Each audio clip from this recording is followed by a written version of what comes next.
इनका IT cell जो है, इन्होंने इतना ओवरडोज दिया हुआ है, मोदी जी और उनके वो जो विचारधारा है, 25-26 लोगों ने इतना ओवरडोज दिया हुआ है कि अब तो इनको डबल डोज करना पड़ेगा या हैंगओवर उतारना पड़ेगा। और वो हैंगओवर जूते के सिवा नहीं उतर सकता इनका, अभी ये पक्की है।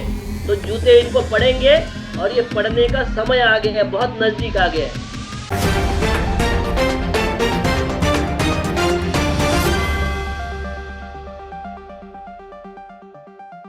हेलो, नमस्कार, आदाब, सत श्री अकाल, अस्सलाम वालेकुम। मैं हूं मोहम्मद अहमद काज़मी, लेकर आया हूं आपका पसंदीदा कार्यक्रम आपके रूबरू। इस कार्यक्रम में हम आपको कुछ बड़े लोगों से मिलवाते हैं, मुलाकात कराते हैं और उनसे जो ताज़ा घटनाक्रम है, बहुत से ऐसे वाकयात हैं जिसकी गहराई से आप लोगों को सूचनाएं, इंफॉर्मेशन नहीं मिल पाती। इस कार्यक्रम के जरिए हम जानकार लोगों से उन पर चर्चा करके बहुत कुछ खबरों की तह तक जाने की कोशिश करते हैं। अभी हाल ही में दिल्ली में जाने माने वकील महमूद प्राचा के खिलाफ दिल्ली पुलिस स्पेशल सेल ने रेड किया और उसके फौरन बाद एक प्रेस कॉन्फ्रेंस हुई। जो महमूद प्राचा के क्लाइंट्स हैं, जो पीड़ित हैं, दंगा पीड़ित, जो 2020 फरवरी में नॉर्थ ईस्ट दिल्ली में दंगे हुए थे, उनके पीड़ितों ने कहा कि उन पर दबाव है कि महमूद प्राचा से मुकदमे वापस ले लो और महमूद प्राचा के खिलाफ कंप्लेंट लिखो कि वो मुकदमे अपनी मर्जी से लड़ रहे हैं, आगे बढ़ा रहे हैं उनकी मर्जी के खिलाफ।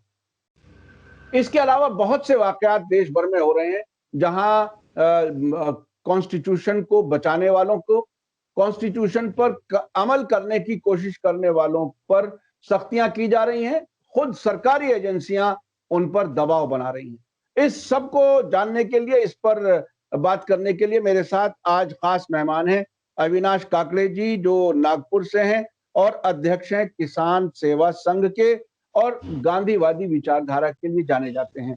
अविनाश काकड़े जी, वेलकम है आपका मीडिया स्टार वर्ल्ड में। आपने हमें समय दिया, उसके लिए शुक्रिया। आप बताइए कि ये जाने माने वकील जो देश भर में कमजोरों के लिए, दलितों के लिए, आदिवासियों और माइनॉरिटीज के लिए काम कर रहे हैं, उन पर इतनी सख्त कार्रवाई के उनका खुद का कहना है कि अगर वो वीडियो सामने आ जाए तो उन्हें कुछ भी नहीं कहना पड़ेगा। उन पर फिजिकल असॉल्ट तक किए जाने का आरोप है। आप इसे कैसे देख रहे हैं? आप सबको, आपके सभी दर्शकों को, देशवासियों को नव वर्ष की शुभकामनाएं। ने मैं इसी तरह से देखता हूँ, एक माइथोलॉजी का किस्सा है जिसमें शिव, भगवान शिव किसी भस्मासुर को आशीर्वाद दे देता है। उसको बोल देता है कि तू जिसके माथे पर हाथ रखेगा वो भस्म हो जाएगा। और उस भस्मासुर को शिव जी की पत्नी पार्वती पसंद आ जाती है, तो वो शिव जी के पीछे भागता है कि उसको भस्म कर दे तो फिर वो पार्वती को लेके भाग जाए। ये हमारे आदरणीय मोदी जी जो है, इनको भोली भाली जनता ने आशीर्वाद दे दिया था, प्रधानमंत्री बना दिया। अब वो बन गए हैं भस्मासुर।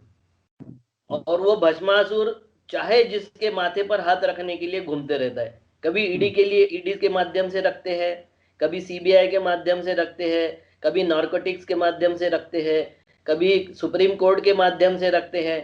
आपको पता होगा कि बिहार का इलेक्शन डिक्लेयर होते हुआ इलेक्शन कमीशन के जो 3 लोगों की बैठक हुई, इन कैमरा बैठक, 2 इलेक्शन कमीशन ने बता दिया कि इसने ये बताया है कि ये हम जो कार्यक्रम घोषित किए इसमें बीजेपी को ज्यादा से ज्यादा फायदा हो, इस तरीके से हमने बिहेव किया है, इस तरीके से तारीखें तय किए हैं।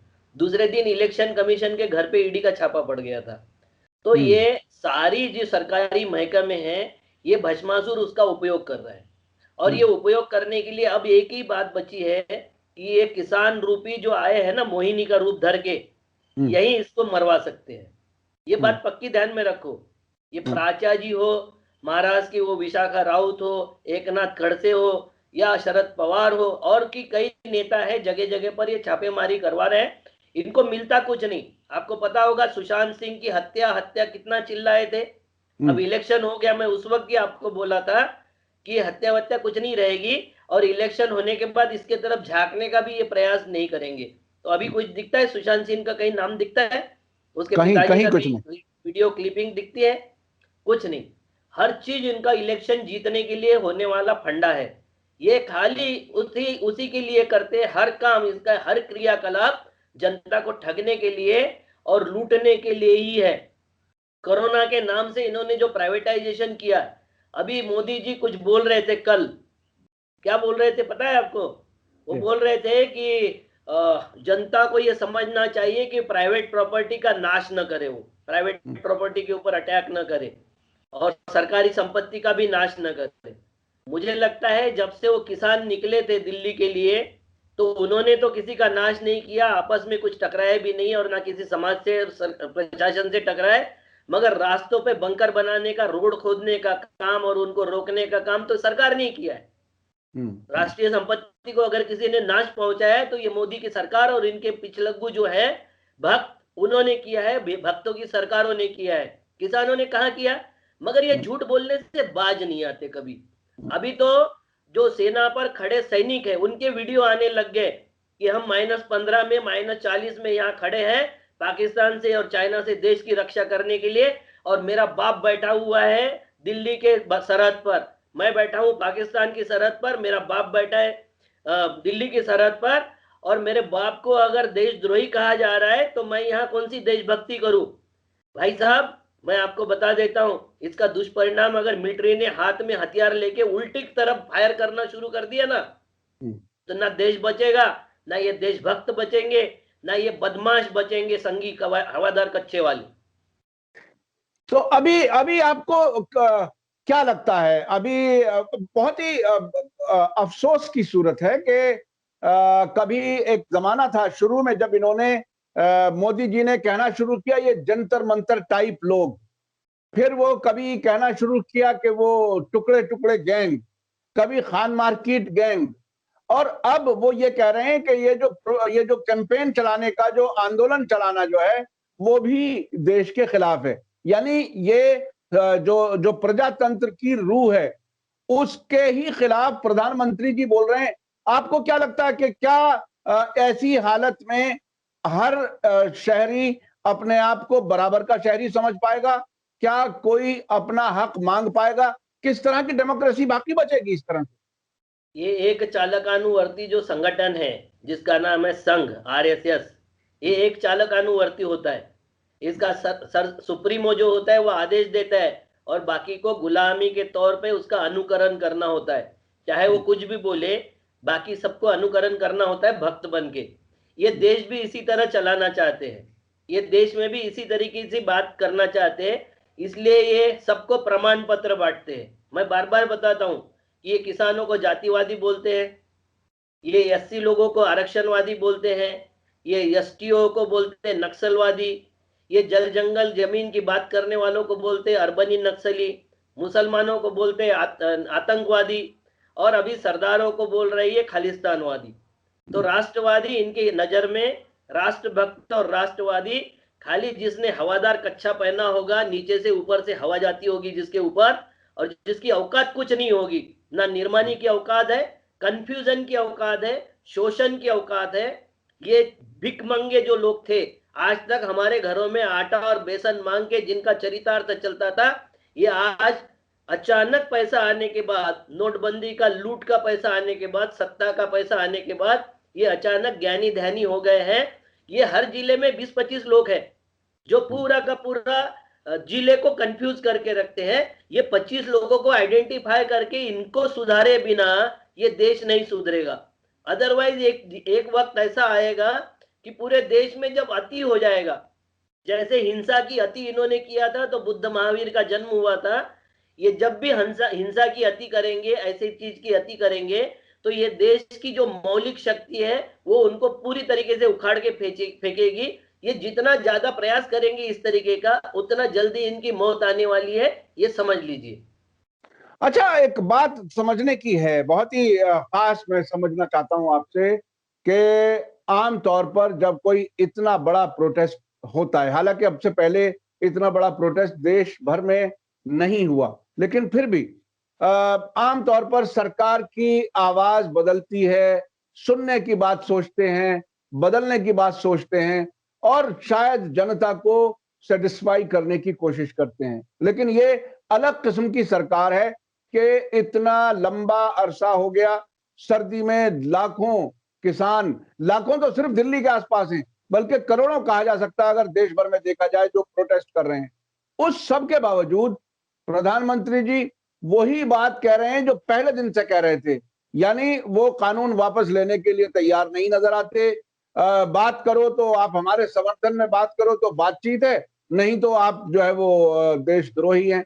आखिर ये मामला निपटेगा कैसे और क्या कुछ होगा? ये जो ताकत है, आंदोलन की ताकत, इसका सही इस्तेमाल किस तरह से हो पाएगा? ऐसा ना हो कि वो कहीं भटक जाए और कहीं उसका नुकसान की तरफ चला जाए। किस तरह से क्या कुछ इसका फायदा पूरे देश को कैसे हो सकता है? इस वक्त जो सरदार है वो किसानों का नेतृत्व कर रहे हैं। हम्म, तो सरदार है तो असरदार है ही वो। हम्म, 1907 में अंग्रेजों के जमाने में 3 कानूनों के विरोध में इसी तरीके से पंजाब में बहुत बड़ा आंदोलन हुआ था, जिसमें भगत सिंह के पिताजी, चाचा, ताऊ सारे सम्मिलित हुए थे और अंग्रेजों को वो कानून वापस लेना पड़ा था। 3 महीने आंदोलन चला था। हम्म, उसके बाद में अभी-अभी अंग्रेजों के जब छोड़ने की बात आ रही थी, तो 45 से लेके 47 तक, मतलब 42 के बाद में जो शुरू हुआ था आंदोलन, इसमें देश में 2666 लोगों को आजन्म कारावास की सजा हुई थी। उसमें से 2200 से ज्यादा लोग अकेले पंजाब के थे। हम्म, 121 लोगों को फांसी हुई थी, उसमें से 91 लोग पंजाब के थे। हम्म, तो इस वक्त अभी पंजाबी ताकत से भिड़ा हुआ है, सरदार ये आंदोलन का नेतृत्व कर रहा है। तो मोदी जी क्या है कि अंग्रेजों को भी झुकना पड़ा था सरदारों के सामने, उनको पता था। मगर ये अंग्रेजों से भी खतरनाक इनको बुरा लगता है, मगर ये हिटलर है। हम्म, और ये हिटलर जेनोसाइड करे बिना नहीं मानेंगे। अब बात हम्म, है उस इसकी, वो अब चल रहा है कि वो हम्म, जेनोसाइड करना चाहते हैं और हम गांधी को अनुसरण करना चाहते हैं। किसी किसान ने अभी तक कोई हथियार नहीं उठाया, बल्कि सरदारों को तो ऑफिशियल परमिशन है कृपान रखने का। हथियार उठाने में एक समय नहीं लगता है। अभी तक 50-51 किसान मर चुके हैं वहां। फिर भी उन्होंने ये नहीं बोला कि उसके अंतिम संस्कार नहीं करेंगे, हम यहीं लेके मुर्दा बैठेंगे। इससे ज्यादा शांति कुछ हो नहीं सकती। हम्म, इससे ज्यादा कुछ शांति, क्योंकि वहां रिवॉल्वर से खुद को उड़ाया, पॉइजन खा के खुद को उड़ाया, ठंडी से मरे हैं और फिर भी वायलेंट नहीं हुए हैं। तो ये पूरी तरीके से प्रण लेके बैठे हैं कि इनको झुका के मानेंगे।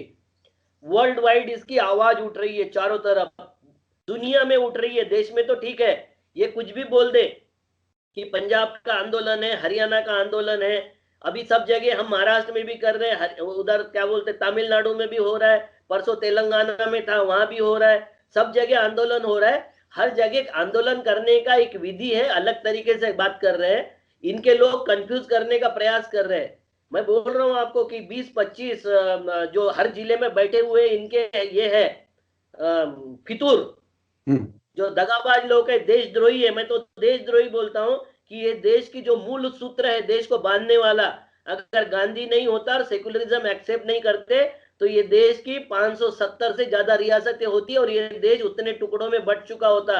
न कश्मीर हमारे साथ होता, न हैदराबाद हमारे साथ होता, न केरला हमारे साथ होता, न भोपाल हमारे साथ होता, न लखनऊ हमारे साथ होता, न बंगाल हमारे साथ होता, और न नॉर्थ ईस्ट हमारे साथ होता। तो ये देश कहां होता?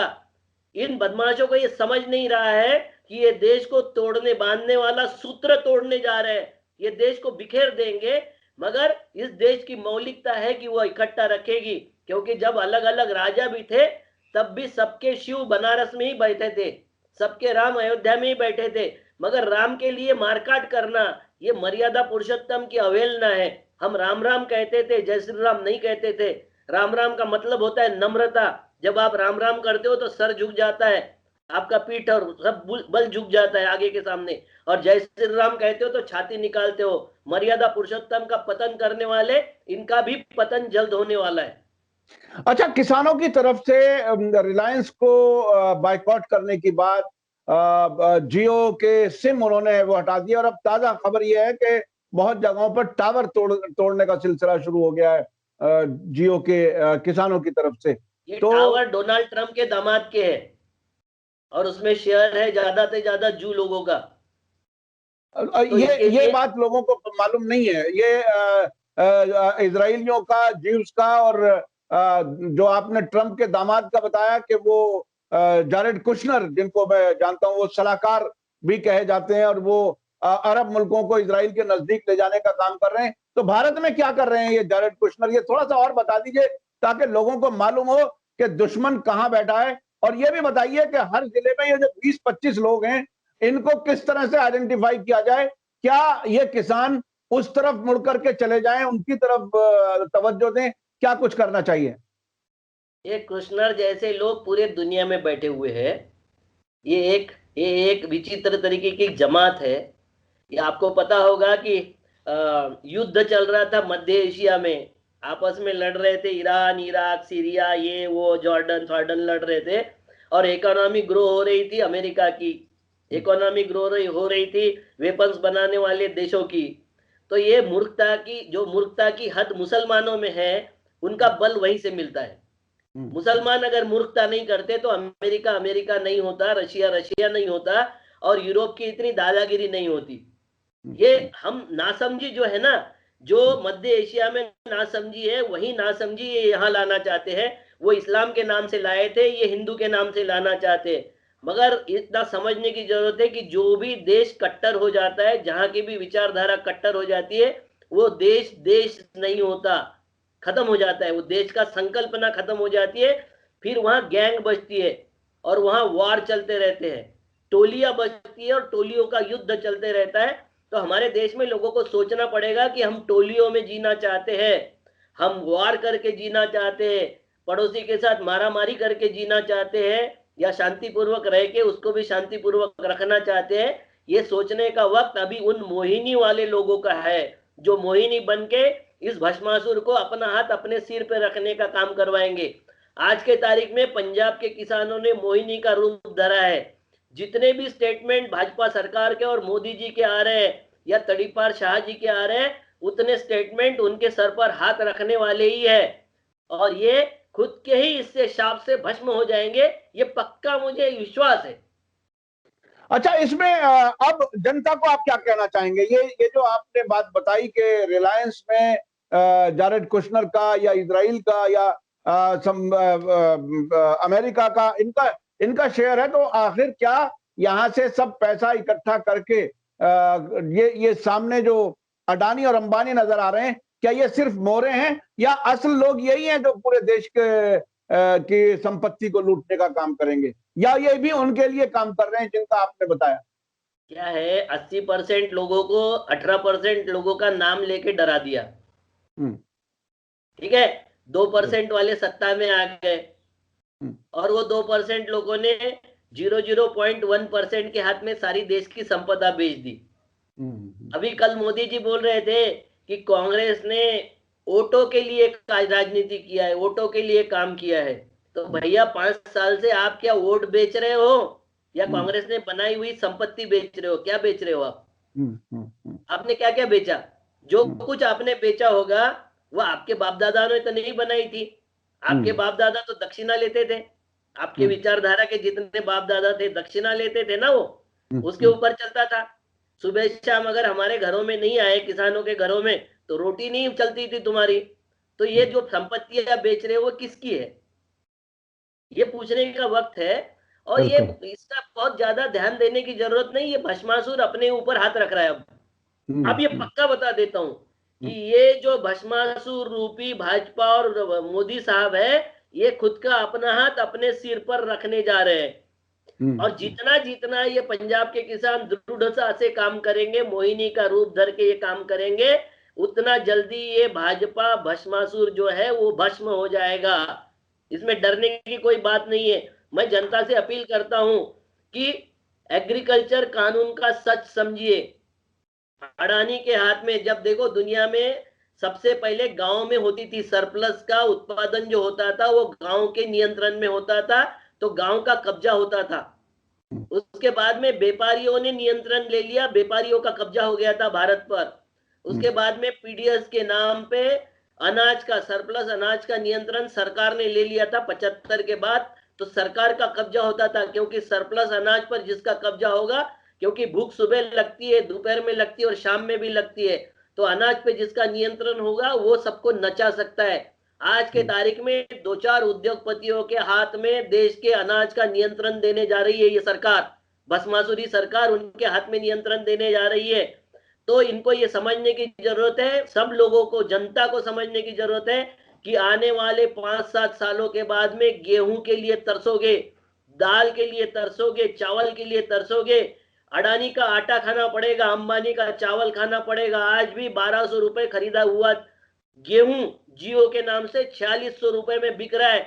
ये कब 46,000 में बिक जाएगा, 26,000 में बिक जाएगा, पता भी नहीं चलेगा आपको, और मारे जाओगे भूख से। ये सबको समझने की जरूरत है। जो लोग इसको समझ रहे हैं उनको इसका प्रचार प्रसार करने की जरूरत है, क्योंकि इनका आईटी सेल जो है, इन्होंने इतना ओवरडोज दिया हुआ है। मोदी जी और उनके वो जो विचारधारा है, 25-26 लोगों ने इतना ओवरडोज दिया हुआ है कि अब तो इनको डबल डोज करना पड़ेगा या हैंगओवर उतारना पड़ेगा। और वो हैंगओवर जूते के सिवा नहीं उतर सकता इनका, अभी ये पक्की है। तो जूते इनको पड़ेंगे और ये पड़ने का समय आ गया है, बहुत नजदीक आ गया है। बहुत बहुत शुक्रिया अविनाश काकड़े जी, आपने जूते का जिक्र किया। अभी कुछ दिन पहले मन की बात के दौरान किसानों ने थाली पर जूता बजा करके कुछ इंडिकेट किया है। मुझे लगता और है कि हरियाणा में सांसद है सैनी, जी जी, वो थाली पर नहीं गाली पर ही कर दिया था, उसके गाल पर ही बजाए थे लोगों ने। तो जी ये जी समय जी, आने वाला है, आप निश्चिंत रहिए। बहुत बहुत शुक्रिया अविनाश काकड़े जी, आपने आगे तक का रास्ता भी दिखाया, मशवरा भी दिया और बताया कि ये जो गेहूं ना मिलने की शक्ल में लोग भूखे मर जाएंगे अगर इस वक्त सही तरीके से सरकार के इन फैसलों के खिलाफ ना खड़े हुए और किसानों का समर्थन नहीं किया। बहुत बहुत बहुत शुक्रिया। नया साल सभी को मुबारक हो। मैं इसी के साथ लेता हूं इजाजत। और ये धन्यवाद, शुक्रिया। नया साल में एक फरमान निकला है कि जी जो भी चर्च में जाते हुए हिंदू दिखेगा, जो भी वहां जाके सेलिब्रेशन में शामिल होगा, उसको बहुत बुरी तरीके से पीटा जाएगा। तो हमको खतरा तो इन्हीं से है, संघियों से। हिंदू खतरे में है भाई साहब, मगर संघियों के कारण है, हम आपके कारण खतरे में नहीं है। बहुत बहुत शुक्रिया, आपने और सही नब्ज पर अपने हाथ रख के बताया कि आखिर खतरा कहां से है।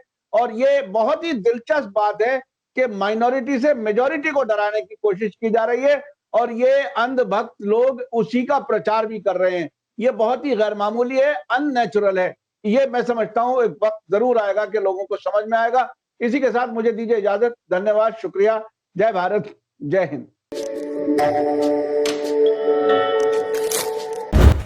मीडिया स्टार वर्ल्ड के और वीडियो देखने के लिए हमारे चैनल को सब्सक्राइब करें और सीधे नोटिफिकेशन पाने के लिए बेल आइकन दबाएं। और अगर हमारी खबर सच्ची और अच्छी लगे तो अपने व्हाट्सएप, इंस्टाग्राम, फेसबुक और ट्विटर अकाउंट पर जरूर शेयर करें।